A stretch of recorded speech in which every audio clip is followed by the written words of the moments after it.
વગર આપણે આ મોદક ફટાફટ બનીને રેડી કરી લઈએ છીએ। તમારી પાસે જો ખસખસ હોય તો તમે આના ઉપર ખસખસ બી સ્પ્રિંકલ કરી શકો છો અને પછી તમે આ રીતે ગણપતિ બાપ્પા માટે 5 જ મિનિટમાં વધારે સમયનો ઉપયોગ કર્યા વગર જ તમે આ મોદક બાપ્પા માટે તમે પ્રસાદમાં બનાવી શકો છો। હેલ્ધી મોદક બને છે। તમને જો મોદકનું મૂળ ના હોય તો તમે આના લાડવા બી બનાવી શકો છો, પેંડા તરીકે બી બનાવી શકો છો। તો આ રીતે તમે એકવારથી ગણપતિ બાપ્પા માટે એકદમ હેલ્ધી મોદક જરૂરથી બનાવજો।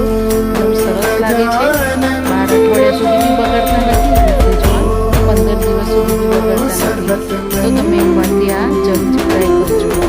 અને તમને જો મારી રેસીપી ગમે તો મારી ચેનલને સબસ્ક્રાઈબ કરજો, બેલ આઇકન પર ક્લિક કરજો, લાઈક કરજો, શેર કરજો। તમને કેવી લાગી મને કોમેન્ટ્સ બોક્સમાં